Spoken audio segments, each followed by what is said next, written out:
회개는 사람의 몫입니다. 오늘의 말씀은 창세기 33장 1절에서 20절입니다. 말씀 살펴보기. 야곱이 눈을 들어보니 에서가 400명을 거느리고 다가오고 있었습니다. 야곱은 자식들을 레아와 라헬과 두 여종에게 나눠 맡겼습니다. 그는 두 여종과 그 자식들을 맨 앞에 세우고 레아와 그 자식들을 그 다음에 세웠으며 라헬과 요셉은 맨 뒤에 세웠습니다. 야곱은 그들의 맨 앞으로 나아갔습니다. 그는 땅에 엎드려 7번 절하며 자기 형에게 다가갔습니다. 에서가 달려와 야곱을 맞았습니다. 그는 야곱을 부둥켜 안으며 두 팔로 야곱의 목을 끌어안고 입 맞추었습니다. 그들은 함께 울었습니다. 에서가 눈을 들어 여자들과 아이들을 보고 물었습니다. 이 사람들은 누구냐? 야곱이 대답했습니다. 하나님께서 형님의 종에게 은혜를 베푸셔서 주신 자식들입니다. 그때 여종들과 그들의 아이들이 나와서 절했습니다. 다음으로 레아와 그녀의 아이들이 나와서 절했습니다. 마지막으로 요셉과 라헬이 나와서 절을 했습니다. 에서가 물었습니다. 내가 만난 이 가축 무리들은 다 무엇이냐? 야곱이 대답했습니다. 제 주인이신 형님께 은총을 입고자 가져온 것입니다. 그러자 에서가 말했습니다. 내 동생아, 나는 이미 가진 것이 많다. 내 것이니 내가 가져라. 야곱이 말했습니다. 아닙니다. 제가 형님의 은총을 입었다면 제가 드리는 이 선물을 받아주십시오. 저를 반갑게 맞아주시는 형님을 보니 마치 하나님의 얼굴을 보는 것 같습니다. 제발 형님께 드리는 이 선물을 받아주십시오. 하나님께서 제게 은혜를 베푸셔서 저도 넉넉합니다. 야곱이 끝까지 권하자 에서가 받았습니다. 에서가 말했습니다. 자, 이제 가도록 하자. 내가 앞장서마. 야곱이 에서에게 말했습니다. 형님께서도 아시지 않습니까? 제 아이들은 약합니다. 그리고 제게는 젖 먹이는 양과 소가 있습니다. 하루라도 더 무리에 몰고 가면 모든 가축이 다 죽을 것입니다. 그러니 내 주께서 이 종보다 먼저 가십시오. 저는 제 앞에 있는 가축들과 아이들이 가는 속도에 맞춰 천천히 가다가 세일에서 내 주를 만나겠습니다. 에서가 말했습니다. 그렇다면 내 사람들을 내게 좀 남겨놓고 가겠다. 야곱이 말했습니다. 그렇게까지 하지 않으셔도 됩니다. 그저 내 주께서 저를 너그럽게 받아주신 것만으로도 저는 좋습니다. 그날 에서는 길을 떠나 세일로 돌아갔습니다. 그러나 야곱은 숲곳으로 갔습니다. 야곱은 그곳에 집을 짓고 가축우리도 만들었습니다. 그래서 사람들이 그곳의 이름을 숲곳이라고 불렀습니다. 이처럼 야곱이 밧단 아람에서 돌아와서 가나안 땅 세겜성에 무사히 도착해 그 성 앞에 장막을 쳤습니다. 그는 자기가 장막을 친 그 들판의 일부를 세겜의 아버지 하몰의 아들들에게 은 100개를 주고 샀습니다. 그는 거기에 제단을 쌓고 그곳을 에렐로 헤이스라엘이라고 불렀습니다. 오늘의 팁. 3절 7번 절하며 자기 형에게 다가갔습니다. 이 관행은 속국이 자신의 주군을 만날 때 따르는 공식적인 절차였습니다. 기원전 14세기에 작성된 이집트 외교 문서들인 아마르나 서신에 가나안의 왕들이 파라오에게 동일한 방식으로 인사한 것으로 기록되어 있습니다. 10절, 11절 선물. 10절의 선물은 히브리어 미나트로, 재물, 예물을 뜻합니다. 11절은 히브리어 비르카티로, 복, 축복을 뜻합니다.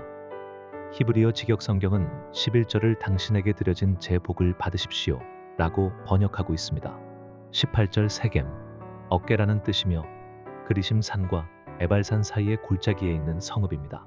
아브라함도 가나안으로 이주했을 때 처음 방문했던 곳이며 이곳에서 여호와께서 나타나 내가 네 자손에게 이 땅을 주겠다라고 말씀하셨습니다. 20절 에렐로헤, 이스라엘, 하나님 이스라엘의 하나님이라는 뜻입니다. 말씀 이해하기. 오늘 본문은 야곱과 에서의 만남과 화해, 그리고 가나안으로 돌아와 세겜에 정착하는 야곱의 이야기를 다루고 있습니다. 에서를 다시 만나는 순간이 너무 두려웠던 야곱은 철저하게 낮은 자의 모습으로 형 에서를 맞이합니다. 이는 자신의 가족을 뒤로 한 채 맨 앞으로 나아가 7번 절하는 것으로 복종의 자세를 취한 것과 형 에서를 주인으로 그리고 자신은 종으로 표현한 것을 통해 잘 드러납니다. 야곱이 자기 형에게 절하며 다가가자 에서는 야곱을 향해 달려오고 부둥켜 안았으며 그의 목을 끌어안고 입 맞추며 자신의 마음을 표현하며 맞이했습니다. 자신을 속이고 도망친 야곱을 용서한 것입니다. 이에 야곱은 자신이 에서를 위해 마련한 선물, 즉 수많은 가축들을 받아달라고 요청합니다. 에서는 자신도 가진 것이 많다고 거절하나 야곱은 이 선물을 예물이자 복이라고 표현하며 받아줄 것을 거듭 간청합니다. 야곱은 에서의 장자의 명분과 복을 빼앗은 자였습니다. 복이라는 단어를 사용하여 과거 자신이 빼앗은 복에 대한 보상, 회개의 표시임을 우회적으로 표현한 것입니다. 이후에서는 세일로 돌아가고 야곱은 숫곳을 거쳐 드디어 가나안 땅으로 평안히 들어가게 됩니다. 야곱 가족은 세겜 성 앞 들판의 일부를 은백개를 주고 매입합니다. 세겜은 그의 조상 아브라함이 가나안 땅에 대한 약속의 말씀을 듣고 여호와께 제단을 쌓은 곳이기도 합니다. 야곱 또한 그곳에 제단을 쌓고 에렐로 해 이스라엘, 즉 이스라엘의 하나님께서 진정한 하나님이심을 고백합니다. 야곱이 가나안을 떠날 때 제가 제 아버지 집으로 무사히 돌아가게 해주신다면 여호와께서 제 하나님이 되실 것이라는 서원을 했습니다. 다시 가나안으로 돌아오게 된 야곱은 자신의 새 이름 이스라엘의 하나님을 기억하며 제단을 쌓은 것입니다. 야곱이 고백한 것처럼 하나님의 은혜는 야곱의 삶에 계속 함께 있었습니다. 두려움의 대상이었던 형에서는 어떤 변명이나 보상도 요구하지 않고 먼저 야곱을 환대해 주었습니다. 그리고 야곱은 자식들을 많이 낳게 되었고 재산도 넉넉하게 모으게 되었으며 무엇보다 가나안 땅으로 돌아오게 되었습니다. 이 모든 것이 하나님의 은혜임을 야곱은 알았습니다. 약속의 땅 가나안을 향해 가는 이스라엘 원독자들에게도 동일한 하나님의 은혜가 있습니다. 한 가족에서 시작된 이스라엘은 이제 한 민족을 이루었습니다. 그들은 이집트에서 나올 때 빈손으로 나오지 않았습니다. 그리고 이제 가나안으로 들어가야 합니다. 그곳에는 두려움의 대상인 가나안 7 족속들이 버티고 있습니다. 야곱의 이야기를 통해 원독자들은 이스라엘의 하나님의 은혜를 구하며 신뢰해야 합니다. 오늘날을 살아가고 있는 우리에게도 하나님은 여전히 은혜로 함께 하십니다.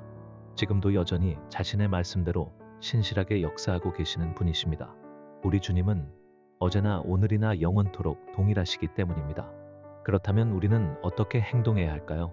오늘 본문의 야곱처럼 잘못한 것이 있다면 겸손히 인정하며 최선을 다해 용서를 구해야 할 것입니다. 상대와의 문제에서 하나님의 개입만을 바라며 수동적으로 있을 것이 아니라 회개와 화해를 적극적으로 행해야 합니다. 회개는 사람의 몫이기 때문입니다. 그리고 회개에 합당한 열매는 다른 이를 향한 행동으로 나타나야 합니다. 주께서는 내 형제가 너를 원망하고 있는 것이 생각나면 예물을 거기 제단 앞에 두고 우선 가서 그 사람과 화해하여라. 예물은 그 다음에 돌아와 드려라 라고 말씀하셨습니다. 우리 모두가 이 명령에 적극적으로 순종해야 할 것입니다. 말씀 따라 살아가기. 깨어진 관계가 있습니까? 이를 회복하기 위해 내가 취해야 할 행동을 성령님께 겸손히 구하고 순종해 보세요. 말씀대로 기도하기. 전쟁 중인 나라들 가운데 하나님의 은혜와 도우심으로 진정한 화해와 평화가 임할 수 있도록 함께 중보합시다.